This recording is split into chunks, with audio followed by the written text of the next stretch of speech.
ओम ब्रह्म सत्यम सर्वाधार सत विचार। विषय कर्म चक्र कैसे समाप्त हो। प्रारब्ध को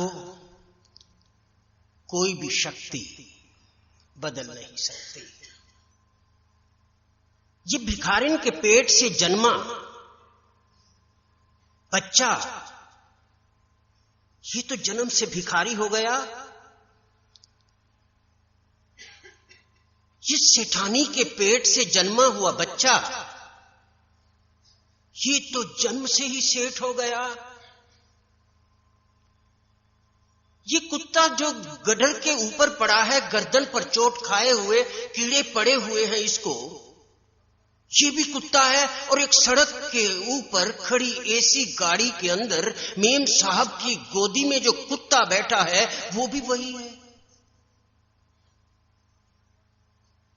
इंसान तो क्या, जानवर भी उस प्रारब्ध से नहीं छूट पा रहे।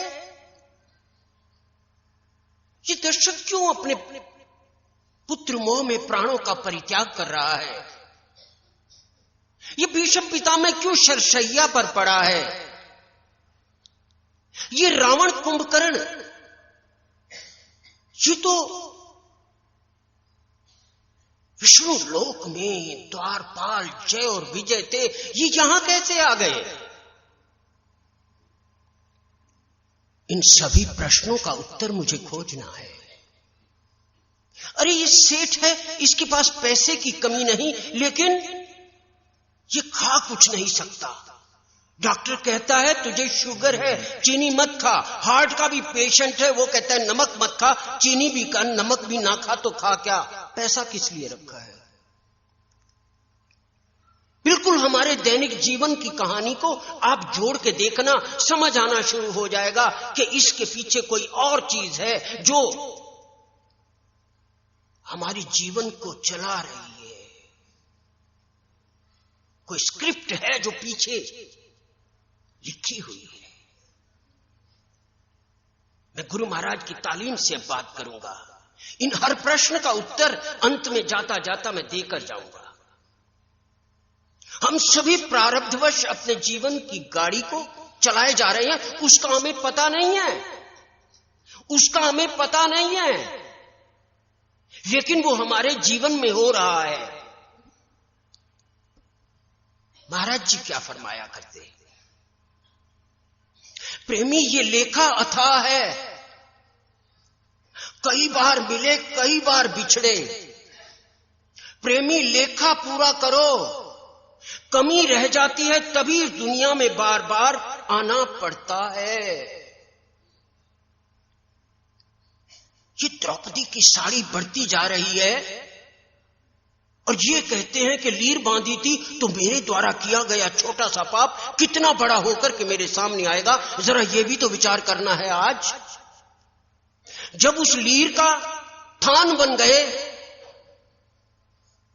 तो ये भी तो विचार करना है इसके उलट कि मेरे द्वारा किया गया छोटा सा पाप कितना बड़ा होकर के मेरे सामने आएगा।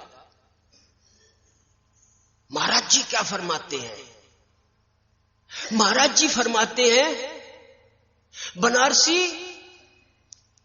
इनसे तेरा क्या रिश्ता है वो तुझे पता नहीं, इन्हें पता है। गौर से देखिए, गुरु के बारे में शब्द आता है पिछले संजोग से निश्चय आया। इसी जन्म का संबंध नहीं होता, कुछ पिछला भी है। पिछले संजोग से निश्चय आया, कोई साधना नहीं करनी पड़ी। जैसे चकोर को चंदा से होता है, दीपक को पतंगे से होता है, यकीन आ गया। नहीं समझ आया ना? शेरनी के पंजे में आया हुआ शिकार तो छूट सकता है, लेकिन इनके शरण में आया हुआ बिना मुकाम तक पहुंचे नहीं रुक सकता। तो क्या ये एक जन्म का सौदा है? नहीं, पीछे है, पीछे है। नहीं समझ आया? गीता क्या कहती है? अर्जुन तुझे पिछले जन्म याद नहीं, मुझे याद है, मुझे याद है। तो ये बात तो हम पहली बात खत्म करते हैं, पहला पायदान खत्म करते हैं कि भाई पीछे का प्रारब्ध कुछ है जरूर। अब दूसरा प्रश्न जब उठाएंगे तो ये कि ये प्रारब्ध होता क्या है, प्रारब्ध होता क्या है, कर्मों से छुटकारा कैसे मिले, किस तरह से ये फेर गर्भ नहीं आई हो, इन सभी प्रश्नों को विचार करेंगे। एक बात गौर करना, गुरु महाराज फरमाया करते, करनी ही देवता बनाने वाली है, करनी ही राक्षस बनाने वाली है। अगर तेरी करनी मलिन है तो लाख देवता भी चाहे तो तेरा कल्याण नहीं हो सकता। ये समता की तालीम है जो यथार्थ के स्तंभों के ऊपर खड़ी है। यहां ना कुछ रोचक है ना कुछ भयानक है, यहां हकीकत है, यथार्थ है। आप उस पर विचार करके देखिए। ये ईश्वर की बनाई हुई दुनिया है, यहां ईश्वर के नियम लागू होंगे, तेरे नियम लागू नहीं होंगे। तो ईश्वर के नियमों को अपने लॉजिक से कभी एनालाइज नहीं कर सकता। अगर मात्र दर्शन से कल्याण हो जाता, गौर से सुनना, यथार्थ की कसौटी पर कसना कि ये ठीक कह रहा है कि नहीं। अगर मात्र दर्शन से कल्याण हो जाता तो भगवान कृष्ण को गीता के अंदर 18 अध्याय फरमाने की क्या जरूरत थी। अर्जुन को यही कह देते, मेरा दर्शन हो गया, तेरा कल्याण हो गया। नहीं, भगवान को 18 अध्याय फरमाने पड़े, निष्काम कर्म योग का उसको ज्ञान देना पड़ा। अब मैं विषय से अलग नहीं जाऊंगा, मैं प्रारब्ध पे आऊंगा। अभी देह, मुझे देह दिखाई देती है, इसकी गति कैसे होगी। इसके अंदर कोई और चीज है जिसको मैं जीवात्मा कहता हूं, उसकी गति कैसे होगी। इस शरीर की गति दबाना, जलाना या बहाना, इस शरीर की गति 3 तरह से होगी। गति का अर्थ यह है, वैसे गति का अर्थ कल्याण होता है। डीप में जाए तो वासना से निर्वास होना ही असली गति है, ये मेरे गुरु महाराज फरमाया करते, वो बाद में बात होगी। इस शरीर की गति किसी का दबा देंगे, किसी का जला देंगे और किसी का बहा देंगे। लेकिन मैं तो शरीर नहीं हूं, अंदर जो जीव है उसकी गति कैसे होगी। सत्कर्मानुसार, गौर से सुनना, सत्कर्मानुसार। गुरु महाराज क्या फरमाया करते, सत्कर्मों की धारणा ही निर्मल धर्म है। ये तालीम खरी है। सत्कर्मों की धारणा ही निर्मल धर्म है। लौंग, इलायचियां, इस तरह से कभी कल्याण किसी का नहीं होगा। जीव अपना कल्याण स्वयं जीते जी करेगा। आगे प्रकृति के गुण ही जीव को कर्मों में लगाते हैं। गीता, कार्य और कारण को प्रकृति पैदा कर देती है।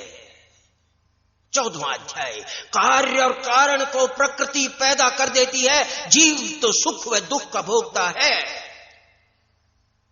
कैसे? दुर्योधन अंदर आता है, कल प्रेमी भाई बता रहे थे ना, दुर्योधन अंदर आता है और जल को समझकर वो अपने वस्त्र, अधोवस्त्र ऊपर कर लेता है। द्रौपदी भी उसी समय केश खोले खड़ी है। ये प्रकृति बिल्कुल निशाने के ऊपर ला रही है। तूने भी आना था, उसने भी वहीं आना था, उसने भी हंसना था, तेने भी वो था। व्यंग अंधे की औलाद अंधी, महाभारत के युद्ध का कारण बनना था। कार्य और कारण को प्रकृति पैदा कर देती है। देख कितना साफ दिखाई दे रहा है। कहता ना, उससे मैंने हिस्सेदारी की, बेईमान निकला, मेरा सब कुछ खा गया। जब तूने हिस्सेदारी की थी उस समय बुद्धि के पीछे भी कोई बैठा था जो ये निर्णय दिलवा रहा था कि ये ठीक है, इससे कर ले, सब हरा हरा दिखाई देता था। अब पछता रहा, बुद्धि के पीछे कुछ है। बुद्धि जिस कर के रोशन है, मुर्शिद का हाथ खुदा का हाथ है, मुर्शिद की नजर खुदा के नूर से रोशन है। आपकी पहुंच बुद्धि तक है, बुद्धि के पीछे भी कुछ है जो निर्णय दिलवा रही है ये रिश्ता ठीक है। तूने रिश्ता किया, गिरने के बाद तू बाद में पछताया, तूने मैं लगाया, सुख दुख में आ गया, और अगर उसकी रजा पर छोड़ दिया तो गीता क्या कहती है? प्रकृति के गुण ही जीव को कर्मों में लगाते हैं, लेकिन ये जीव अहम बुद्धि धारण किए रहता है, अहम बुद्धि धारण किए रहता है। जैसे जैसे साधन करते करते बुद्धि निसंग हो जाती है, ये सुख दुख के जाल से छूट जाता है। सुख दुख के गुण से काल, काल से कर्मा, सकली लीला धारे या धर्मा, सब कुछ उसकी रजा में हो रहा है। ये दृढ़ कर, सब कुछ उसकी रजा में हो रहा है। जब जीव को यह दृढ़ होने लग जाता है, गीता का 7वां अध्याय शरीर को देखना, उसमें आता है पृथ्वी, जल, अग्नि, वायु, आकाश, मन, बुद्धि और अहंकार, ये 8 चीजें हैं। इनको अष्टधा प्रकृति कहते हैं, इसको अपरा प्रकृति कहते हैं, जड़ प्रकृति कहते हैं। और ये पुतला जो देख रहे हो, ये अष्टधा प्रकृति का एक नमूना है। पृथ्वी, जल, अग्नि, वायु, आकाश, मन, बुद्धि और अहंकार। जड़ है मन, जड़ है बुद्धि। और जब तू दुनिया से जाएगा ना, तो इंद्रियां और मन साथ ले जाएगा। अपरा प्रकृति। और दूसरी प्रकृति चेतन सत्ता है, चेतन सत्ता है। अब आगे सुन, असली बात अब आएगी। प्रकृति से उत्पन्न सत्व, रज और तम, 3 गुण प्रकृति से पैदा होते हैं, और ये इस निर्विकार आत्मा को बांध लेते हैं। डाकू में भी वही है, चींटी में भी वही है, हाथी में भी वही है, कुत्ते में भी वही है, चांडाल में भी वही है। अज्ञानता शरीर है, वो निर्विकार आत्मा वहां भी उतनी ही है, उतनी ही है, उतनी ही है। पूर्णमदः पूर्णमिदं पूर्णात् पूर्णमुदच्यते पूर्णस्य पूर्णमादाय पूर्णमेवावशिष्यते। खुदा तू हमेशा पूर्ण था, पूर्ण में से पूर्ण को घटाया, पूर्ण निकला, पूर्ण में पूर्ण को जमा कर पूर्ण होगा। पूर्णमदः पूर्णमिदं पूर्णात् पूर्णमुदच्यते पूर्णस्य पूर्णमादाय पूर्णमेवावशिष्यते। ऐ ईश्वर तू हमेशा पूर्ण था, दायम कायम था, उत्पत्ति और प्रलय से परे था। इस शरीर की कैद में उसको जीवात्मा कहते हैं। क्यों? वो गुणों की गिरफ्त में है, सत्व रज तम की गिरफ्त में है। और जब वो गुणों से परे चला जाता है, गुणातीत हो जाता है, वो परमात्मा है, वो परमात्मा है, वो गुणों से परे है, वो वासना और कर्म से न्यारा है। कल बात करेंगे ईश्वर की। अब प्रश्न वही खड़ा है, प्रारब्ध। तेरा आज का यत्न कल का प्रारब्ध बन जाएगा। प्रारब्ध केवल मानुष चोले में बनता है और किसी चोले में नहीं बनता। पाप पुण्य जो लगता है मानुष चोले में लगता है। शेर अगर विधवा के बेटे को खा जाए, शेर को पाप नहीं लगेगा। यही एक कर्म योनि है और भोग योनि है। वो केवल 83,99,999 योनियां भोगने की है। गौर से देखना, ओ कुत्ता, जिसकी गर्दन वो हुई है मानुष चोले का प्रारब्ध है, जो वो स्क्रिप्ट के रूप में हर योनि में भुगतता जा रहा है। देख, झाड़ के वृक्ष को देख और तुलसी के पौधे को देख, जिस भी योनि में जाएगा उसी के अंदर वो मानुष चोले का जो प्रारब्ध बना है वो उसको भुगतना पड़ेगा। उठ फरीदा गवन कर, तेन सुतियां देसी कौन, उद्यम विच प्रारब्ध है, जो पंखे विच पौन। आप इसी चोले के अंदर उस प्रारब्ध को बना सकते हैं। अब मैं बार बार प्रारब्ध कहता गया। मेरी माता कहती है मुझे प्रारब्ध का नहीं पता, तू प्रारब्ध क्या कह रहा है, पतंजल क्या कहता है। 24 घंटे के अंदर जो आप कर्म कर रहे हैं उनको क्रियमाण कर्म कहते हैं। 24 घंटे वे मनसा वाचा कर्मणा हो सकते हैं। संक्षिप्त टाइम हो गया, मैं जरा तेज चलूंगा। मनसा वाचा करना उनको क्रियमाण कर्म कहते हैं।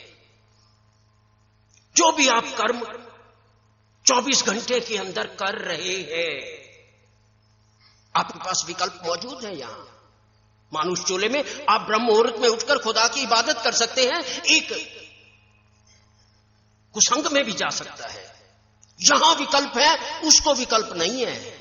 83,99,999 योनियों में विकल्प नहीं है। वो अपने उसी हिसाब से अपने जीवन को, क्योंकि बुद्धि नहीं है, सिर्फ खाना पीना सोना वंश बढ़ाना यही उसे पता है और उसे कुछ नहीं पता। क्रियमाण कर्म आप उसके बिना आप रह नहीं सकते। महाराज जी की तालीम क्या कहती है, यह देह कर्मों का जंतर है, मौत कब आती है। स्वामी रामकृष्ण परमहंस कहा करते थे, कर्म और भोगों का जब क्षय हो जाता है मृत्यु आ जाती है। कर्मों का क्षय हो गया, कर्मों का क्षय हो गया। क्रियमाण कर्म जो आप कर रहे हैं 24 घंटे में मानुष चोले में, वे संचित होते जाते हैं। जैसे ये प्रेजेंट पास्ट में जा रहा है, मैं जो कह रहा हूं वो एकदम भूतकाल के गर्भ के अंदर संचित होता जा रहा है। क्रियमाण कर्म संचित होते जा रहे हैं, पास्ट के अंदर जा रहे हैं। कुछ क्रियमाण कर्म तो इसी जन्म में फल दे देते हैं, लेकिन जो क्रियमाण कर्म, नहीं समझ आ रही बात, मैं समझा के जाऊंगा। क्रियमाण कर्म, एक ने चोरी की, पुलिस पकड़ लेगी, डंडे लग गए, बात खत्म हो गई। और यहां पर एक गधा आया और एक ने मारी लाठी, उसकी पीठ टूट गई, वो कराहता हुआ चला गया, बन गया प्रारब्ध। ये प्रारब्ध बन गया, ये बीज बो दिया, अब फल पता नहीं कब मिलेगा, संचित हो रहा है। जो क्रियमाण उसी जन्म में फल दे वो तो खत्म हो गए। जो क्रियमाण जो 24 घंटे में आप कर रहे हो, जो उसी जन्म में फल दे गए वो तो खत्म हो गए, लेकिन जो संचित हो गए और संचित होने के बाद उस जन्म में फल नहीं दे पाए, संचित उस जन्म में फल नहीं दे पाए, वो प्रारब्ध बन गए, वो प्रारब्ध बन गए। जो संचित उस जन्म में मानुष चोले में, जैसे मैंने गधे का एग्जांपल दिया, या किराए पे बैठा, बैठने के बाद उठा ही नहीं, उसका सारे का सारा मकान, सारा पैसा खा पी गया। ये माता पिता इस तरह से मिलते हैं, हकीकत की बातें हैं। ये कर्जा लेने देने वाला सौदा है, ऐसा नहीं है। ये लेखा आता है, कई बार मिले कई बार बिछड़े, लेखा पूरा करो। मानुष चोले में आदमी ये सोच सकता है जो संचित कर्म उस जन्म में फल नहीं दे पाते वे प्रारब्ध बन जाते हैं। ये माता पिता वही है। ये भिखारिन के पेट से जो बच्चा पैदा हो रहा है ये वही है। ये सेठ के घर जो बच्चा पैदा हो रहा है ये वही है। माता पिता प्रारब्ध के हिसाब से मिलते हैं। गीता क्या कहती है? मैं वेरीफाई कर रहा हूं बातों को और कुछ नहीं। पुत्र स्त्री ग्रह में जो अपने आप को सुखी दुखी मानता है वो अज्ञानी है। क्या बात है। पुत्र प्रारब्ध है, प्रारब्ध है। किसी का लायक है, माता पिता को सिर पे उठाए रखता है, और कोई विपरीत है। पुत्र स्त्री ग्रह में जो तो अपने आप को सुखी दुखी मानता है वो अज्ञानी है, प्रारब्ध है। और सुनना, प्रारब्ध को कोई भी ताकत नहीं बदल सकती। यहां तक बात समझ आई। अरे दशरथ, तू प्राण क्यों छोड़ रहा है? तू तो भगवान का बाप है। तू भगवान का बाप है, तू कैसे प्राणों का परित्याग कर रहा है? याद कर दशरथ, याद कर। दशरथ को ख्याल उस समय नहीं आएगा, भुगतते हुए ख्याल नहीं आता, एकदम हमारे सामने, अरे इसे पैरालिसिस हो गया, अरे इसे कान का दर्द है, अंतड़ियों की खुशकी है, ये पिछला है जो लेखा पूरा हो रहा है। संत महात्मा पीर पैगंबर और या कोई भी इससे नहीं छूट सकता, भगवान तक नहीं छूट सकता। दशरथ, तूने क्या किया था? नहीं याद ना? वो श्रवण के अंधे माता पिता, जब तैने तीर चलाया था, कहे मैंने तो अनजाने में चलाया था। जाने अनजाने में जो भी कर्म तुझसे हो जाते हैं फल अवश्य मिलेगा। मन बुद्धि और इंद्रियों से जो कर्म किया जाता है फल उसका मिलता है। गौर से सुनना, मन बुद्धि और इंद्रियों से जो कर्म किया जाता है फल उसका मिलता है।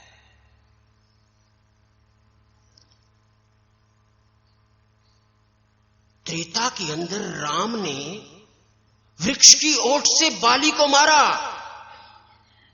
द्वापर के अंदर राम कृष्ण के रूप में अवतरित हो रहा है और बाली बहलिया बन गया। पहले तीर राम से इधर को गया था, अब उधर से इधर को आएगा।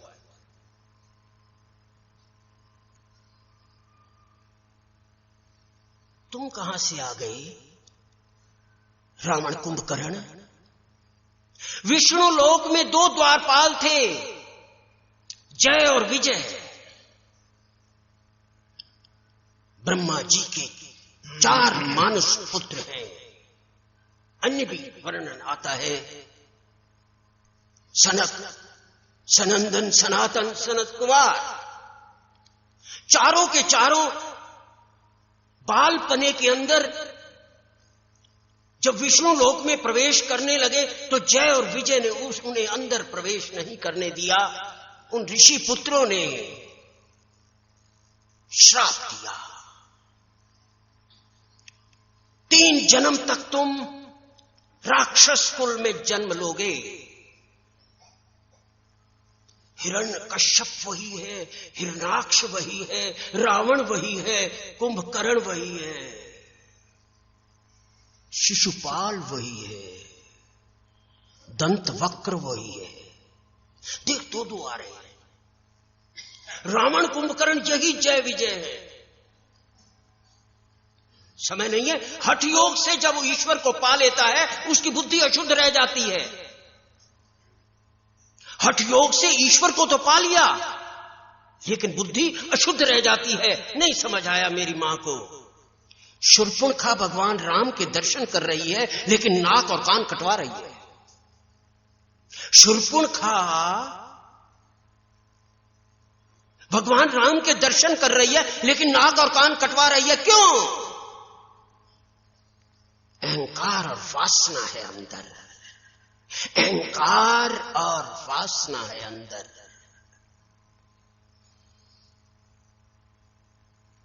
जब निर्माणता आती है तो बात बनती है।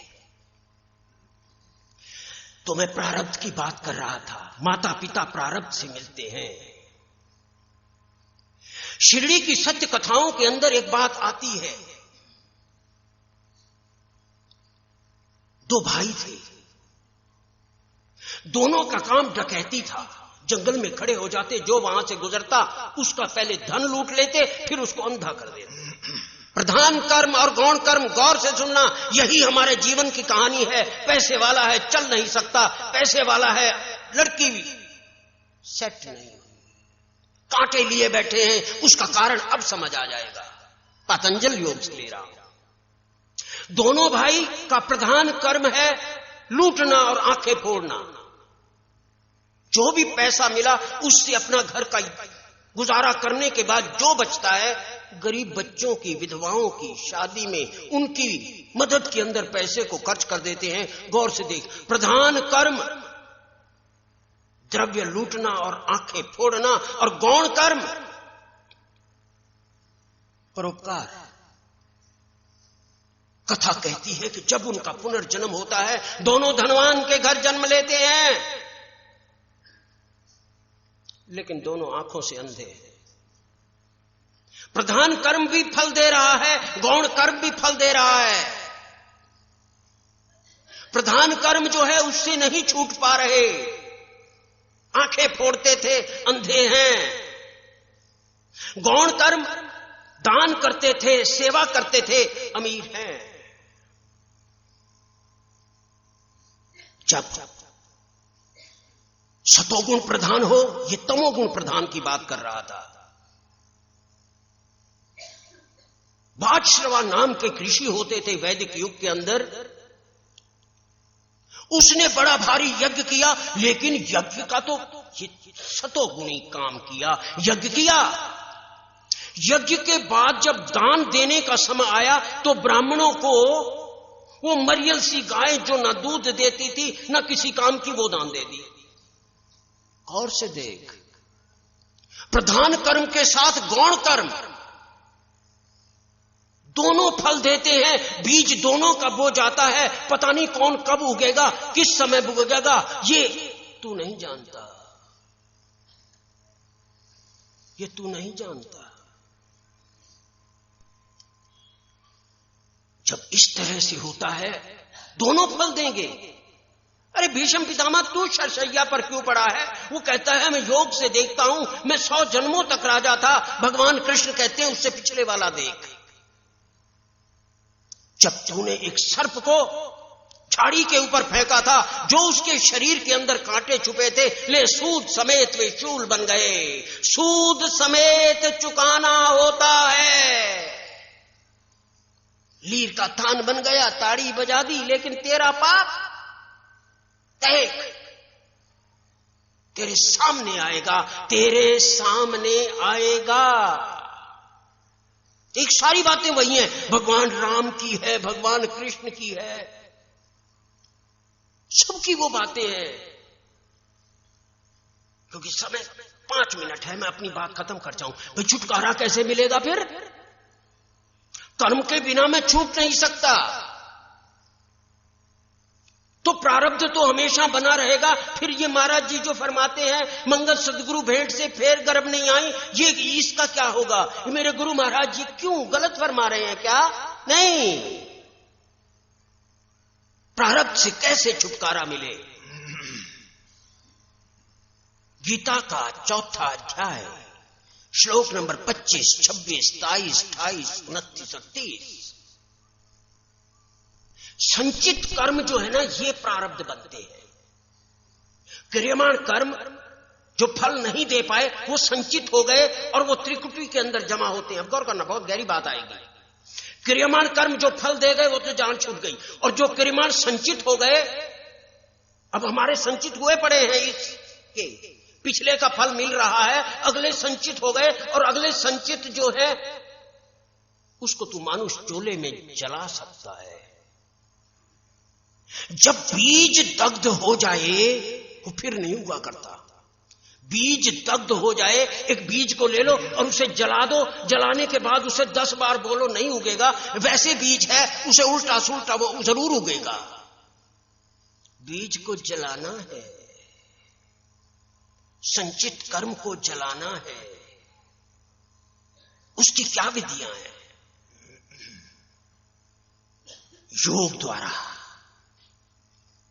यज्ञानाम जप यज्ञोऽस्मि। क्यों आपको महामंत्र कहा जाता है? क्यों कहा जाता है?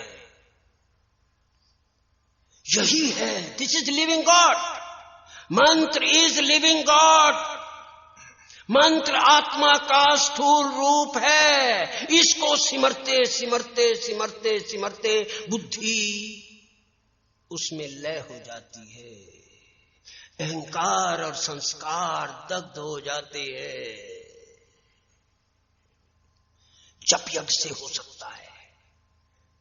दूसरी विधि योगाभ्यासी अपनाता है, प्राण और अपान में प्राणों का लय कर देता है।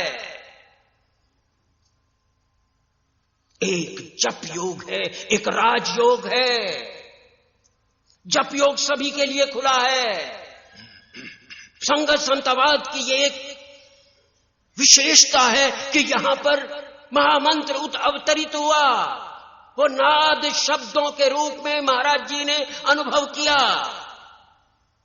परवर्तिकार की आवाज कान से नहीं हृदय से सुनी जाती है। जिसने उस आवाज को सुना वो दुनिया की आवाज से बेखबर हो गया। वो दुनिया की आवाज से बेखबर हो गया। ऐसा था सत्पुरुष महात्मा मंगतराम। दुनिया की आवाज से बेखबर हो गया। प्राण और अपान में प्राणों को लय कर देता है। लेकिन ये विधि कामिल मुर्शिद जिसने स्वयं स्वयं स्वयं उसमें लीनताई पाई हो, वो दीक्षा के रूप में शक्तिपात करता है, शक्तिपात करता है। तब जाकर के जो संचित कर्म है, जो प्रारब्ध बनने थे, वो दग्ध हो जाते हैं, वो दग्ध हो जाते हैं। तब कहता है मंगत सदगुरु भेंट से। ये सदगुरु शरीर नहीं है, भूलना नहीं। ये शब्द स्वरूप परमेश्वर है। ये शब्द स्वरूप परमेश्वर है जो जप योग से तू उसे पालेगा। लेकिन तेरे में तड़प हो, तेरे में चीत्कार हो, तेरे में क्रंदन हो, तेरे में प्यास हो। यहां पर आकर के बात करना, तेरे में पात्रता हो।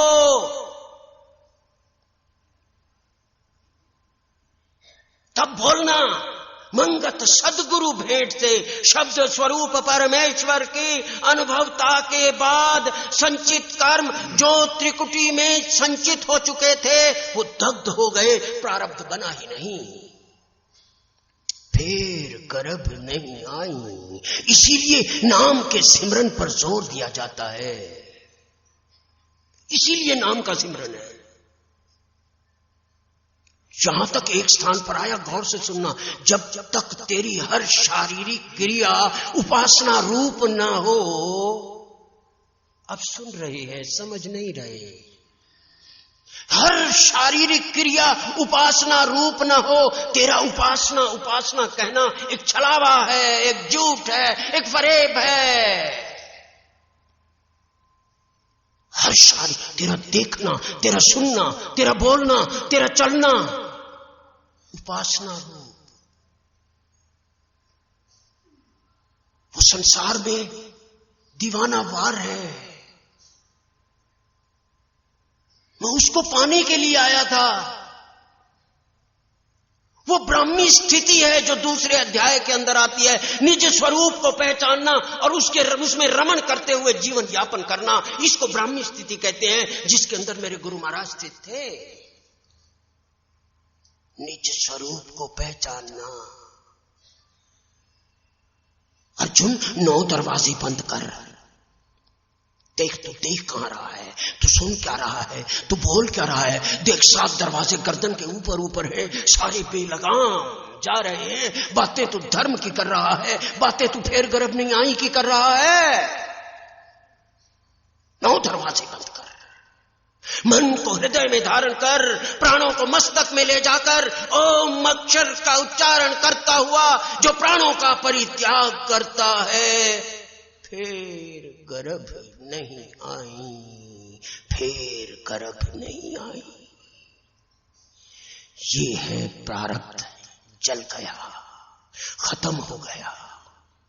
वरना मानुष चोले का प्रारब्ध 83,99,999 योनियों के अंदर भुगतना पड़ता है। ओम ब्रह्म सत्यम सर्वम।